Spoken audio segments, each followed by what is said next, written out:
എല്ലാ കൂട്ടുകാർക്കും ഞങ്ങളുടെ യൂട്യൂബ് ചാനലിലേക്ക് സ്വാഗതം. നമ്മൾ ഐഡിയൽ ഗ്യാസിൻ്റെ സെക്ഷനാണ് സ്റ്റേറ്റ്സ് ഓഫ് മാറ്റർ എന്ന ചാപ്റ്ററിൽ ഇപ്പോൾ എക്സ്പ്ലെയിൻ ചെയ്യുന്നത്.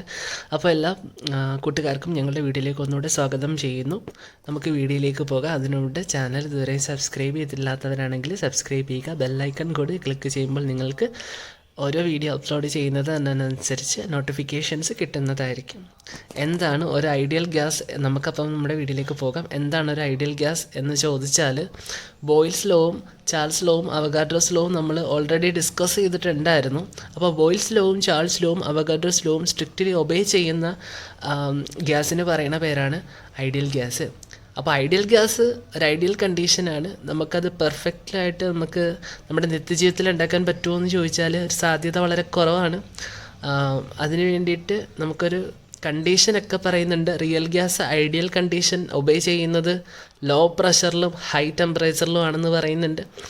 അതുപോലെ തന്നെ ഐഡിയൽ ഗ്യാസ് വെക്കുമ്പോഴത്തേക്ക് ഒരു കണ്ടീഷൻ പറയുന്നുണ്ട്. അവിടെ intermolecular forces not present in between molecules എന്നതാണ്. അതായത് തൊട്ടടുത്തുള്ള മോളിക്യൂൾസ് തമ്മിലുള്ള ഇൻ്റർ മോളിക്കുലർ ഫോഴ്സസ് നമ്മൾ അവോയ്ഡ് ചെയ്യുന്നു. അത് നമ്മൾ ഐഡിയൽ ഗ്യാസിൻ്റെ കേസിൽ പരിഗണിക്കാറില്ല. അപ്പോൾ നമുക്ക് എന്താണ് ബോയിൽസ് ലോയും ചാൾസ് ലോയും അവഗാഡ്രോസ് ലോയും ഒബേ ചെയ്യുന്ന ഗ്യാസുകൾക്ക് പറയുന്ന പേരാണ് ഐഡിയൽ ഗ്യാസ്. അപ്പോൾ നമുക്ക് ബോയിൽസ് ലോയും ചാൾസ് ലോയും അവഗാഡ്രോ ലോയും ഒന്ന് ഒബേ ചെയ്ത് നോക്കാം. ബോയിൽസ് ലോ ഒബേ ചെയ്തു, ചാൾസ് ലോ അവഗാഡ്രോസ് ലോ എഴുതി. ഇത് എല്ലാത്തിൻ്റെയും ലെഫ്റ്റ് സൈഡിൽ വോളിയമാണ്. അതുകൊണ്ട് തന്നെ നമുക്ക് റൈറ്റ് സൈഡിൽ ഇതെല്ലാം കൂടെ ആഡ് ചെയ്ത് എഴുതാൻ പറ്റും. ഇത്തരത്തിൽ ആഡ് ചെയ്ത് എഴുതുമ്പോഴത്തേക്ക് എങ്ങനെ ഇത് മൂന്നൂടെ ആഡ് ചെയ്ത് നോക്കിക്കേ. V is directly proportional to N ഉണ്ട്, ടി ഉണ്ട്, ബൈ ഇതെന്നാണ് എൻ ടി ബൈ പി. അതായത് P V directly proportional to N T എന്നല്ലേ. കോൺസ്റ്റൻറ്റ് പ്രൊപ്പോർഷണാലിറ്റി സൈൻ മാറ്റാൻ വേണ്ടിയിട്ട് ഒരു കോൺസ്റ്റൻ്റ് കൊണ്ട് ഇൻഡ്യൂസ് ചെയ്യണം. P V equal to R ആണ് ആ സംഭവം, യൂണിവേഴ്സൽ ഗ്യാസ് കോൺസ്റ്റൻറ്റ്. അപ്പം എൻ ആർ ടി.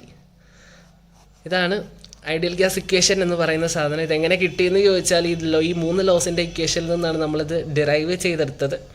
ഓക്കെ, അപ്പോൾ മനസ്സിലായി കാണുമായിരിക്കും. P V equal to N R T എന്നതാണ് ഐഡിയൽ ഗ്യാസിൻ്റെ ഇക്വേഷൻ. ആർ എന്നത് യൂണിവേഴ്സൽ ഗ്യാസ് കോൺസ്റ്റൻ്റ് ആണ്. അതിൻ്റെ വാല്യൂ 8.314 ആണ്. യൂണിവേഴ്സൽ ഗ്യാസ് കോൺസ്റ്റൻറ്റ് ആർ എന്നാണ് നമ്മൾ എഴുതുന്നത്. അപ്പം അതിൻ്റെ വാല്യൂ 3.14 ആണ്. 8.314 ആണ്. 3.14 എന്തായിരുന്നു? അത് പൈൻ്റെ വാല്യൂ അല്ലേ? ഓക്കെ, അപ്പോൾ 8.314 ആണ് എന്തിൻ്റെ വാല്യൂ? യൂണിവേഴ്സൽ ഗ്യാസ് കോൺസ്റ്റൻറ്റിൻ്റെ value.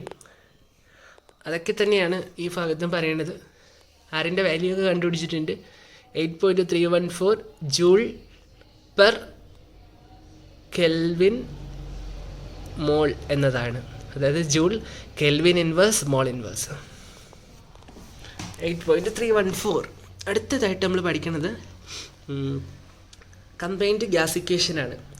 P1 V1 by T1 is equal to P2 V2 by T2. ഇത് വെച്ചിട്ടുള്ള ഒരു പ്രോബ്ലം ഏതൊരു കുട്ടിയും സോൾവ് ചെയ്യാൻ വേണ്ടിയിട്ട് പഠിച്ചു വെക്കേണ്ടതാണ്. അതിന് തൊട്ട് മുമ്പിട്ട് ഇക്വേഷൻ ബൈ ഹാർട്ടാക്കി വെക്കുക. കാരണം കുറേ വേരിയബിൾസൊക്കെ കുറേ ഡീറ്റെയിൽസൊക്കെ തരുമ്പോഴത്തേക്ക് നമ്മുടെ കയ്യിൽ നിന്ന് അയ്യോ പ്രഷറും വോളിയം ടെമ്പറേച്ചറും ഒരു സൈഡിൽ തന്നേക്കുന്നു, അടുത്തടുത്തും പ്രഷറും വോളിയം തന്നേക്കുന്നു, അടുത്ത ടെമ്പറേച്ചർ കണ്ടുപിടിക്കുന്നു. ഇതൊക്കെ എങ്ങനെ കണ്ടുപിടിക്കുന്നു എന്ന് ചോദിച്ചാൽ ഈ ഒരു കമ്പൈൻഡ് ഗ്യാസ് ഇക്വേഷൻ യൂസ് ചെയ്താൽ നമുക്ക് കണ്ടുപിടിക്കാൻ ഈസി ആയിട്ട് പറ്റുന്നതാണ്. അതുകൊണ്ട് തന്നെ ഈ ഇക്വേഷൻ അത്യധികം പ്രാധാന്യം അർഹിക്കുന്നതാണ്. അതുകൊണ്ട് തന്നെ നിങ്ങളിത് പഠിച്ചു വെക്കേണ്ടതാണ്. P1 V1 by T1 equal to P2 V2 by T2. ഇതിന് പറയുന്ന പേരാണ് കമ്പൈൻഡ് ഗ്യാസ് ലോ അല്ലെങ്കിൽ കമ്പൈൻഡ് ഗ്യാസ് ഇക്വേഷൻ എന്നും പറയും. അടുത്തതായിട്ട് പറയുന്നത് density and molar mass of a gaseous substance. Ideal gas equation വെച്ചിട്ട് ഡെൻസിറ്റിക്ക് ഒരു ഡെറിവേഷൻ കണ്ടുപിടിക്കുക എന്നതാണ് ഇവിടെ ഉദ്ദേശിക്കുന്നത്. P V equal to N R T എന്നല്ല നമ്മൾ പഠിച്ചത്. എന്താ P V equal to N R T? N എന്ന് വെച്ചാൽ നമ്പർ അല്ലെങ്കിൽ മാസം ഉദ്ദേശിക്കാം. മാസ് ബൈ വോളിയമാണ് ഡെൻസിറ്റി. അപ്പം എൻ ബൈ വിക്ക് ഒരു റെപ്രസെൻറ്റേഷൻ ഉണ്ടാക്കുക. അപ്പം എൻ ബൈ വി എന്ന് എഴുതുമ്പോൾ പി ബൈ ആർ ടി എന്ന് നമുക്ക് എഴുതാൻ പറ്റും. അപ്പം ഐഡിയൽ ഗ്യാസ് ഇക്വേഷനിൽ നിന്നിട്ട് എൻ ബൈ വിക്ക് ഒരു ഇക്വേഷൻ ഉണ്ടാക്കിയെടുക്കുക. അപ്പം പി ബൈ ആർ ടി എന്ന് കിട്ടും. എൻ ബൈ വി എന്താണെന്ന് ചോദിച്ചാൽ,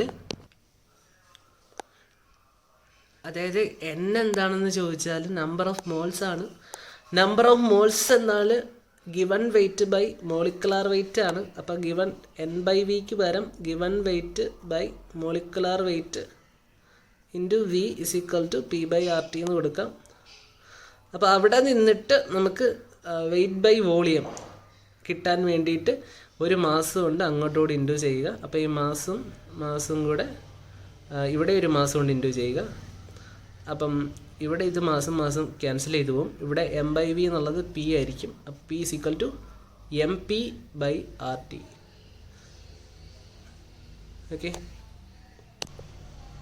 ഓക്കെ ഞാനീ പറഞ്ഞതിൽ ഇവിടെ രണ്ടും പിയും വന്നു എന്നൊരു കൺഫ്യൂഷൻ ഉണ്ടെങ്കിൽ P അല്ലാതെ ഡെൻസിറ്റിയാണ്. Okay, mass by volume density അല്ലേ. അപ്പോൾ അവിടെ എഴുതിയിരിക്കുന്നതിന് മിസ്റ്റേക്കാണ്. ഡെൻസിറ്റി = MP/RT എന്ന് പറഞ്ഞിട്ടുള്ള ഇക്വേഷൻ. M എന്ന് പറയുന്നത് മാസാണ്, P പ്രഷറാണ്, R universal gas constant ആണ്, T ടെമ്പറേച്ചർ ഇൻ അബ്സല്യൂട്ട് സ്കെയിലാണ്, കെൽവിനുള്ളതാണ്. അപ്പം അങ്ങനെ വെച്ചിട്ട് ഡെൻസിറ്റീൻ്റെ ഇക്വേഷൻ കണ്ടുപിടിക്കുക. നമ്മളിവിടുന്ന് അറിയേണ്ടത് രണ്ട് കാര്യം മാത്രമേ ഉള്ളൂ. ഒന്ന് PV = NRT, അതിൽ നിന്ന് ഡിറൈവ് ചെയ്ത D = MP/RT എന്ന് പറഞ്ഞ ഇക്വേഷൻ. അടുത്തതായിട്ട് നമ്മൾ പോകുന്നത് ഡാൽട്ടൺസ് ലോ ഓഫ് പാർഷ്യൽ പ്രഷറാണ്. എന്താണ് Dalton's law of partial pressure എന്ന് നമുക്ക് നോക്കാം. Total pressure excited by mixer of non reacting gases is equal to the sum of the partial pressure of individual gases. അപ്പോൾ ആദ്യം തന്നെ നമുക്ക് കണ്ടുപിടിക്കാൻ പറ്റും. ഇവിടെ അസ്യൂം ചെയ്തിരിക്കുന്നത് നോൺ റിയാക്ടിങ് ആയിട്ടുള്ള ഗ്യാസസ് ഒന്നിലാണ്. ഒരു mixture of non reacting gases എടുത്താൽ equal to the sum of the partial pressure of individual gases എന്നായിരിക്കും. അതായത് മിക്സർ ഓഫ് ഗ്യാസസ് എടുത്തു നോൺ റിയാക്ട് ചെയ്യാത്ത ഒരു കണ്ടെയ്നറിൽ അതിൻ്റെ ടോട്ടൽ പ്രഷർ എന്നുള്ളത് അതിനകത്തുള്ള ഇൻഡിവിജ്വൽ ഗ്യാസിൻ്റെ ഓരോന്നിൻ്റെ പ്രഷർ കൂട്ടിയെടുക്കുന്നതായിരിക്കും എന്നർത്ഥം. അതായത് P ടോട്ടൽ എന്നാൽ P1 + P2 + P3 എത്ര ഡിഫറെൻറ്റ് ഗ്യാസസ് ഉണ്ടോ അതിൻ്റെ എല്ലാം കൂടെ സമ്മായിരിക്കുമെന്ന് നമുക്ക് മനസ്സിലാക്കാവുന്നതാണ്.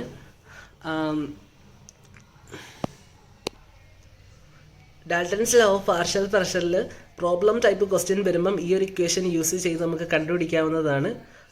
P1 അല്ലെങ്കിൽ ഏതെങ്കിലും ഒരു സബ്സ്റ്റൻസിൻ്റെ പാർഷ്യൽ പ്രഷർ കണ്ടുപിടിക്കണമെങ്കിൽ K1 × P ടോട്ടൽ എന്നതാണ്. ടോട്ടൽ പ്രഷർ ക്വസ്റ്റ്യനിൽ തരും.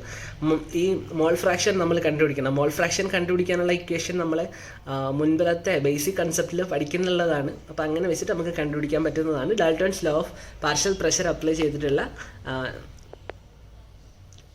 പ്രോബ്ലംസ്. അടുത്തതായിട്ട് ബോർഡ് എക്സാമിന് പ്രതീക്ഷിക്കേണ്ട ഒരു ക്വസ്റ്റ്യൻ ആണ് എന്താണ് കംപ്രസിബിലിറ്റി ഫാക്ടർ എന്നിട്ടുള്ള കാര്യം. അതായത് PV/NRT എന്ന ആ ഒരു റേഷ്യോയ്ക്ക് പറയുന്ന പേരാണ് compressibility factor Z. PV = NRT എന്നല്ല നമ്മൾ ഐഡിയൽ ഗ്യാസ് ഇക്വേഷൻ പഠിച്ചത്. അപ്പോൾ ഐഡിയൽ ഗ്യാസ് ഇക്വേഷൻ്റെ ലെഫ്റ്റ് സൈഡിലുള്ളത് റൈറ്റ് സൈഡിലുള്ളത് തമ്മിലുള്ള റേഷ്യോയ്ക്ക് പറയുന്ന പേരാണ് compressibility factor. The deviation from ideal behaviour can be measured in terms of compressibility factor Z, which is A ratio of product of PV and NRT. Mathematically Z = PV/NRT എന്ന് എഴുതാം. അപ്പോൾ compressibility factor Z = 1 എന്ന് വന്നാൽ PV = NRT എന്ന് പറഞ്ഞിട്ടുള്ള ആ ഒരു ഇക്വേഷനിൽ തന്നെ നമുക്ക് എത്തിച്ചേരാവുന്നതും ആണ് എന്ന് നമുക്ക് ഈ ഒരു ഇക്വേഷനിലൂടെ മനസ്സിലാക്കാവുന്നതാണ്.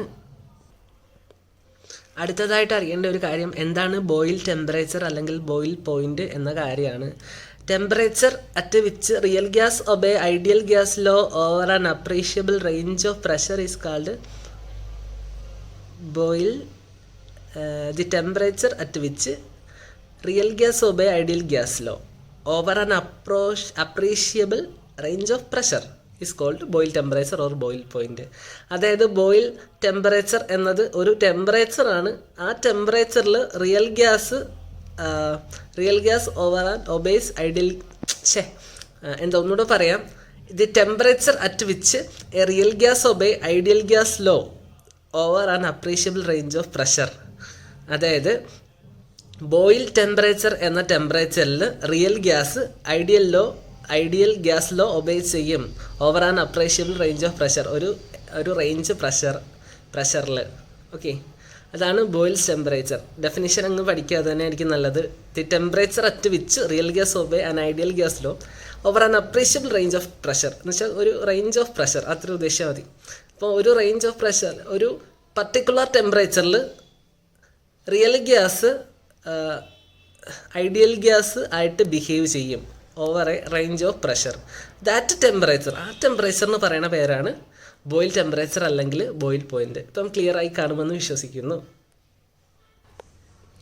അടുത്തതായിട്ട് പറയുന്നത് എന്താണ് critical temperature, critical volume and critical pressure എന്ന കാര്യമാണ്. എക്സാമിന് ചോദിക്കുന്ന ഒരു ക്വസ്റ്റ്യൻ ആണ്. എന്താണ് ക്രിട്ടിക്കൽ ടെമ്പറേച്ചർ TC എന്ന് ചോദിച്ചാൽ, TC of carbon dioxide എന്താണെന്ന് ചോദിച്ചാൽ this is the highest temperature at which liquid carbon dioxide is observed. This is the highest temperature at which liquid carbon dioxide observed. Liquid carbon dioxide observe ആവുന്ന highest temperature എന്ന് പറയുന്ന പേരാണ് critical temperature TC of carbon dioxide. ഈ ടെമ്പറേച്ചറിന് മുകളിൽ above this temperature it is gas. Okay, the volume of 1 mole of gas at critical temperature is called critical volume. അപ്പോൾ critical ടെമ്പറേച്ചറിലുള്ള 1 mole of ഗ്യാസിന് പറയുന്ന പേരാണ്, the volume of 1 mole of ഗ്യാസിന് പറയുന്ന പേരാണ് ക്രിട്ടിക്കൽ വോളിയം. ക്രിട്ടിക്കൽ വോളിയം എന്ന് പറയുമ്പോഴത്തേക്ക് ക്രിട്ടിക്കൽ ടെമ്പറേച്ചറിലുള്ള 1 mole ഓഫ് ഗ്യാസിൻ്റെ വോളിയം, അതാണ് ക്രിട്ടിക്കൽ വോളിയം. ആൻഡ് ആ സമയത്തുള്ള അതിൻ്റെ പ്രഷർ എന്ന് പറയുന്ന പേരാണ്, and the pressure at this temperature is called critical pressure. അപ്പോൾ ക്രിട്ടിക്കൽ ടെമ്പറേച്ചർ എന്താണ്, ക്രിട്ടിക്കൽ വോളിയം എന്താണ്, ക്രിട്ടിക്കൽ പ്രഷർ എന്താണെന്ന് ഒന്നുകൂടെ പറയാം. ക്രിട്ടിക്കൽ ടെമ്പറേച്ചർ എന്താണെന്ന് ചോദിച്ചാൽ liquid carbon dioxide observe ചെയ്യുന്ന ഹയസ്റ്റ് ടെമ്പറേച്ചറാണ്. ഈ ടെമ്പറേച്ചറിന് മുകളിൽ അതെന്തായാലും ഗ്യാഷ്യസ് സ്റ്റേറ്റിലായിരിക്കും എക്സിസ്റ്റ് ചെയ്യുക. ആ സമയത്തെ 1 mole ഓഫ് ഗ്യാസിൻ്റെ വോളിയത്തിന് പറയുന്ന പേരാണ് ക്രിട്ടിക്കൽ വോളിയം. ആ സമയത്തെ പ്രഷറിന് പറയുന്ന പേരാണ് ക്രിട്ടിക്കൽ പ്രഷർ. എല്ലാ കുട്ടികൾക്കും മനസ്സിലായി കാണുമെന്ന് വിശ്വസിക്കുന്നു. നമ്മൾ കൈനറ്റിക് തിയറി ഓഫ് ഗ്യാസസ് എന്ന ഒരു തിയറി ഇവിടെ പഠിക്കുന്നുണ്ട്. അപ്പോൾ അവിടെ തന്നിട്ടും ഒരു ക്വസ്റ്റ്യൻ സാധാരണ ബോർഡ് എക്സാമിനും അങ്ങനെയുള്ള കൺസെപ്റ്റ് ബേസ് ആയിട്ടുള്ള കാര്യങ്ങൾക്കും ചോദിക്കാറുണ്ട്. എന്തുകൊണ്ടാണ് why do gases deviate from the ideal behaviour, real gas എന്തുകൊണ്ടാണ് ഐഡിയൽ ബിഹേവിയറിൽ നിന്നിട്ട് മാറി കാണുന്നത് എന്നൊരു ക്വസ്റ്റ്യൻ വന്നാൽ നമ്മൾ എങ്ങനെ എഴുതി കൊടുക്കും എന്നതാണ് ഇവിടെ പറയാൻ പോണത്. Why do real gases deviate from the ideal behaviour.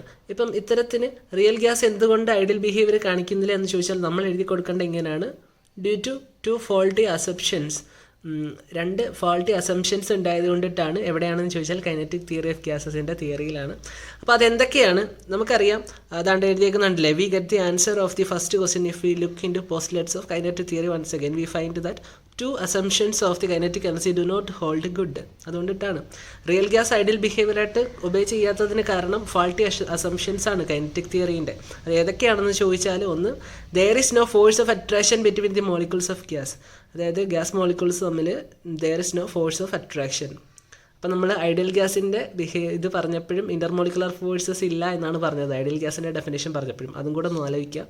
There is no force of attraction between the molecules of gas, അത് ഒന്നാമത്തെയാണ്. അടുത്തത്, volume of the molecules of gas is negligible. Volume of the molecules of a gas is negligibly small in comparison to the space occupied by the gas. അപ്പോൾ ഈ 2 പോസ്റ്റ്ലേറ്റ്സും നിങ്ങൾ പഠിച്ചു വെക്കേണ്ടതായിട്ടുണ്ട്, എക്സാമിന് ചോദിക്കണ ഒരു കാര്യമാണ്. അപ്പോൾ തന്നെ കൈനറ്റിക് തിയറീൻ്റെ 2 പോസ്റ്റ്ലേറ്റ്സും കിട്ടിയല്ലോ. ഇനിയിപ്പോൾ കൈനറ്റിക് തിയറീൻ്റെ 2 പോസ്റ്റ്ലേറ്റ്സ് എഴുതാൻ പറഞ്ഞാൽ ഒരു 2 പോസ്റ്റ്ലേറ്റ്സ് ഞാൻ തന്നെ പറഞ്ഞുതരാം. Gas consist of A number of identical particles, അങ്ങനെയൊക്കെ പറയാം. അടുത്തത് അപ്പം ആ ഒരു പോസ്റ്റ്ലേറ്റ്സ് കൂടെ കിട്ടിയല്ലോ. അതുപോലെ collision of gas molecules perfectly elastic, അതും അടുത്ത ഒരു പോസ്റ്റ്ലേറ്റ്സ് ആണ്. അപ്പോൾ തന്നെ 4 പോസ്റ്റ്ലേറ്റ്സ് ആയിട്ടുണ്ട്. അപ്പം അത്രയും കൂടെ പഠിക്കുമ്പോഴത്തേക്ക് ഈ ചാപ്റ്റർ നമുക്ക് കംപ്ലീറ്റ് ചെയ്യാം. സാധാരണ എന്താ പറയുന്നത്, വലിയ പാടുള്ള ക്വസ്റ്റ്യൻസ് ഒന്നും ഈ ചാപ്റ്ററിൽ അങ്ങനെ ചോദിക്കാറില്ല. എനിവേ, വീഡിയോ കണ്ടതിൽ സന്തോഷം. ഇഷ്ടമായാലും ലൈക്ക് ചെയ്യുക, കമൻറ്റ് ചെയ്യുക, സബ്സ്ക്രൈബ് ചെയ്യുക, ഷെയർ ചെയ്യുക. നമുക്ക് അടുത്ത വീഡിയോയിലേക്ക് മറ്റൊരു കൺസെപ്റ്റും ആയിട്ട് കാണാം.